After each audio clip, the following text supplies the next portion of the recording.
अस्सलाम वालेकुम, मेरा नाम डॉक्टर किरण फ़ातिमा है। आज हम बात करेंगे टॉप 10 एक्ने मिस्टेक्स के बारे में। एक्ने क्या है? एक्ने जो है बेसिकली ये एक कॉम्बिनेशन है black heads, white heads and pimples का। ठीक है?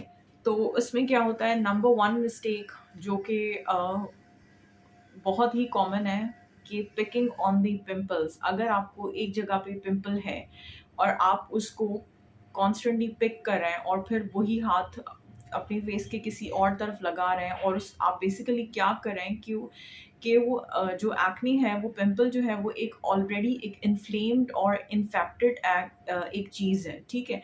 तो आप उस इन्फेक्शन को स्प्रेड आउट कर रहे हैं और इन्फ्लेमेशन को वर्स कर रहे हैं। जब इन्फ्लेमेशन वर्सन होती है तो फिर उससे क्या होता है कि पिगमेंटेशन बहुत ज़्यादा हो जाती है, जो कि जिसको हम पोस्ट इन्फ्लेमेटरी हाइपरपिगमेंटेशन कहते हैं, जिसको हम ऑलरेडी डिस्कस कर चुके हैं। तो पीआईएच होता है तो फिर और वर्स क्या हो सकता है कि उसके नतीजे में स्कारिंग हो सकती है। तो better is to not pick on your pimples. और अगर आपका कोई इम्पोर्टेंट इवेंट आ रहा है और फिर जो कि बहुत कॉमन है कि पिंपल निकल आता है, इसकी वजह ये है कि स्ट्रेस रिलेटेड एक्ने होती है, ठीक है? तो उसमें ये होता है कि आप हाइड्रोकोलॉइड पैचेस आते हैं, उनको यूज़ कर सकते हैं। हमारे पास लोकली जो अवेलेबल हैं वो एक्यूफिक्स कंपनी है, उसके हाइड्रोक्लोराइड पैचेस हैं अवेलेबल। या फिर जो इंटरनेशनल ब्रांड्स हैं, फॉर एग्जांपल कॉस्चरएक्स या फिर स्टार फेस, इनके जो है हाइड्रोक्लोराइड पैचेस होते हैं वो आप यूज़ कर सकते हैं। वो क्या करते हैं कि ओवरनाइट उस पिंपल की अपीयरेंस को रिड्यूस कर देते हैं, उसको श्रिंक कर देते हैं, ठीक है? Second is not washing your face और ओवर वॉशिंग योर फेस।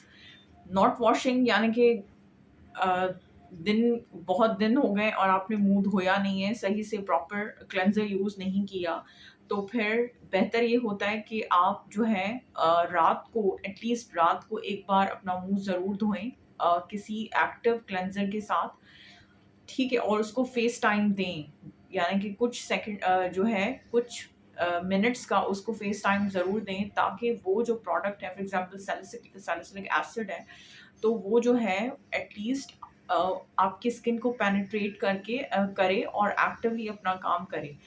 अगर आप फ़ौरन ही क्लेंज़र लगा लगा के और फेस वॉश लगा के फ़ौरन ही उसको वॉश कर रहे हैं, तो फिर जो है वो प्रोडक्ट आपके किसी काम का नहीं है, वो बिल्कुल यूज़लेस है, जब तक आप उसको एक प्रॉपर फेस टाइम नहीं देंगे, ठीक है?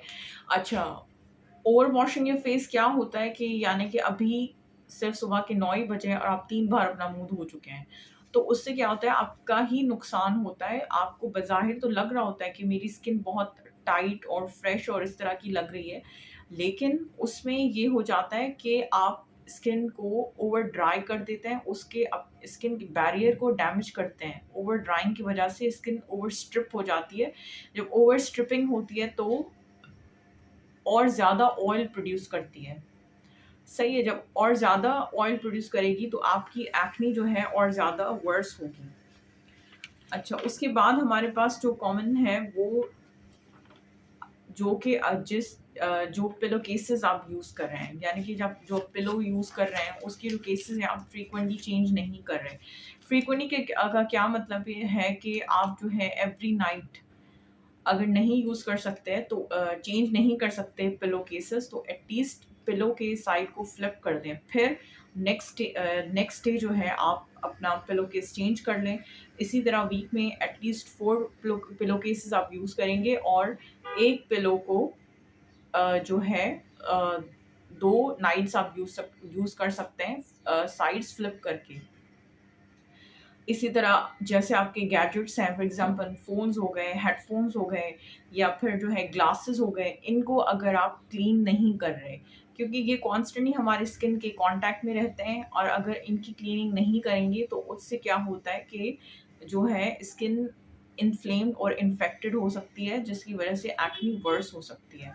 इसी तरह फॉर एग्जांपल जो गर्ल्स नकाब पहनती हैं, अगर आप नकाब, क्योंकि अगर आप बाहर जाते हैं तो तकरीबन आधा दिन तो गुजर ही जाता है नकाब में, तो उसको फ्रीक्वेंटली वॉश करें और फिर एक फ्रेश जो है नकाब होना चाहिए या हिजाब होना चाहिए जिसको आप डेली यूज़ करें। देन असल में ये होता है कि आप अपनी स्किन को समझना शुरू कर आपको अपनी स्किन को समझना चाहिए कि हमारी स्किन किस चीज़ को किस तरह रिस्पॉन्ड करती है। तो फिर यानी कि ज़्यादा वॉश करने से या कम वॉश करने से वो फिर आपको खुद ही आइडिया हो जाता है कि कौन सी रूटीन हमें सूट कर रही है। अच्छा, तीसरी चीज़ ये है कि चौथी चीज़ ये है कि आप अपनी एक्ने पे फॉर एग्जांपल टूथपेस्ट या लेमन्स इन चीज़ों का यूज़ नहीं करें। बज़ाहिर तो टूथपेस्ट लगाने से वो लगता है कि आपकी वो इन्फ्लेमेशन और वो रेडनेस जो है वो कम हो रही है, लेकिन वो आपकी एक्ने को कुछ भी नहीं कर रहा होता, वो एक्ने वहीं पे होती है। टूथपेस्ट या लेमन आपकी स्किन को इरिटेट ही करेगा बजाय इसके कि वो उसको क्योर करे या उसको हील करे। अगर टूथपेस्ट फ़ायदेमंद होती तो हमारे जो स्किन है अराउंड द माउथ वो बहुत ही प्रिस्टीन होती, बहुत ही क्लियर होती, लेकिन ऐसा होता नहीं है। पेरीओरल हाइपरपिगमेंटेशन होती है और जो है बेसिकली टूथपेस्ट का कोई एविडेंस नहीं है कि वो एक्ने को हील करने में उसका कोई रोल हो। और जो फिफ्थ चीज़ है वो है सही से मॉइस्चराइज नहीं करना या फिर मॉइस्चराइज ही नहीं करना। जो एक्ने प्रोन स्किन होती है वो होती तो ऑयली स्किन है, यानी कि आप साइमल्टेनियसली आपकी स्किन ऑयली एक्ने प्रोन हो सकती है, बल्कि डिहाइड्रेटेड भी हो सकती है। तो अगर आपकी स्किन ऑयली है इसका ये मतलब नहीं है कि आपकी स्किन को मॉइस्चराइजर्स की ज़रूरत नहीं है। सारे मॉइस्चराइजर्स एक जैसे नहीं होते। ऑयली स्किन के लिए अलग तरह से मॉइस्चराइजर्स आते हैं, for example gel based moisturiser आते हैं, आप उनको ज़रूर यूज़ करें। और डिपेंड करता है, फॉर एग्जांपल आप अपनी फेस को बहुत अच्छी तरह जानते हैं कि मेरे फेस पे ऑयल बहुत ज़्यादा कहाँ पे निकलता है। फॉर एग्जांपल ऑयली स्किन तो होती है, लेकिन किसी किसी को नोज़ पे या टी जोन पे ज़्यादा ऑयल निकलता है, तो फिर आप यूँ कर सकते हैं कि आप अपना बाकी फेस मॉइस्चराइज कर लें, लेकिन अपने नोज़ को नहीं करें। तो ये वक्त के साथ साथ आपको सीखना होता है कि मेरी स्किन किस चीज़ को किस तरह रिस्पॉन्ड करती है। और डेफिनेटली आपको non comedogenic gel based moisturisers, water based moisturisers use करने चाहिए ताकि वो अच्छे से हाइड्रेट करें आपकी स्किन को। Then we have the sixth one, exfoliation. Exfoliation with scrubs. Scrubs are a big no. They are not recommended क्योंकि उनमें चाहे वो स्क्रब्स आप कॉफ़ी के स्क्रब्स लगा लें, वॉलनट के लगा लें या फिर सैंडाइव्स की जो मशहूर स्क्रब्स हैं वो लगा लें, क्योंकि उनमें जो पार्टिकल्स होते हैं वो ऐसे ही हैं जैसे आप अपनी स्किन को पिक कर रहे हैं, ठीक है, इरिटेट कर रहे हैं।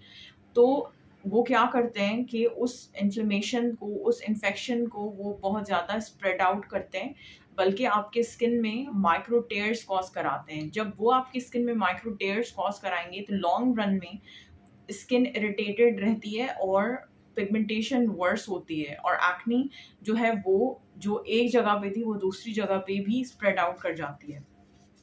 अच्छा, देन एट्थ वन इज ये होता है कि अगर आपकी एक्ने रूटीन में एक्टिव्स यूज़ कर रहे हैं आप, फॉर एग्जांपल सैलिसिलिक एसिड है या बेंजोइल पेरोक्साइड है, तो ये नहीं करें कि अगर आप सैलिसिलिक एसिड का एक्सफोलिएटर यूज़ कर रहे हैं तो फिर बेंजोइल पेरोक्साइड का जो है आप क्लेंजर यूज़ करें और फिर ऊपर से क्रीम यूज़ करें जिसमें बेंजोइल पेरोक्साइड हो। तो ये क्या होता है कि अगर आप सिमिलर एक्टिव्स या फिर बहुत सारे एक्टिव्स हर स्टेप में यूज़ कर रहे हैं, तो फिर आपको जो स्किन बैरियर है वो डैमेज होता है, वो इरिटेटेड होता है, उससे एक्ने और वर्स होती है, ठीक है? तो आप जो है एक चीज़ यूज़ करें, इस तरह नहीं होता कि जो है ज़्यादा प्रोडक्ट्स यूज़ करेंगे तो ज़्यादा फ़ायदा होगा, बल्कि उल्टा नुकसान होता है, ठीक है? और फिर उसके अलावा है ये बहुत ज़्यादा डिपेंड करता है कि आप अपनी नाइन्थ इज़ कि आप अपनी skin care routine skin care जो है वो कब कर रहे हैं। स्किन केयर डेफ़िनेटली रात में करनी चाहिए, क्योंकि रात का टाइम ऐसा होता है कि आपकी स्किन जो है वो हील हो रही होती है, ओवरऑल बॉडी ही हील हो रही होती है। तो बेटर इज़ कि आप अगर शाम में भी घर आ गए तो आप अपनी स्किन केयर कर लें जो है, और ताकि आपकी स्किन को बहुत ज़्यादा टाइम मिलेगा हीलिंग का सुबह तक। Then 10th is not seeing a dermatologist or a skin professional, क्योंकि अगर आपकी एक्ने बहुत ज़्यादा है, सिस्टिक एक्ने है, जो कि इन्फ्लेम्ड बिग बम्प्स होते हैं, बहुत ज़्यादा बड़े-बड़े पिंपल्स हैं, तो वो जो है ओवर द काउंटर मेडिकेशन से ठीक नहीं होते, उस पे अपने अंदाज़े नहीं लगाएँ, बल्कि ज़रूर किसी डॉक्टर के पास जाएँ, ताकि वो आपके लिए एक ट्रीटमेंट डिवाइस करे, जिससे आपकी वो, क्योंकि अगर आप उसको छोड़ देंगे, अपने ही टोटके आज़माएँगे, अपने ही अगर मेडिकेशन से अंदाज़े लगा के और यूज़ करते रहेंगे, तो उससे क्या होता है कि लॉन्ग टर्म में पिगमेंटेशन और स्कारिंग हो जाती है। फिर स्कारिंग को ट्रीट करना बहुत ही डिफ़िकल्ट है। तो ये थी टॉप 10 एक्ने मिस्टेक्स। अगर आपको इस तरह के और टॉपिक्स पे आप चाहते हैं कि मैं इस तरह के और टॉपिक्स पे वीडियोस बनाऊं, तो please kindly like, comment and share this video. Thank you.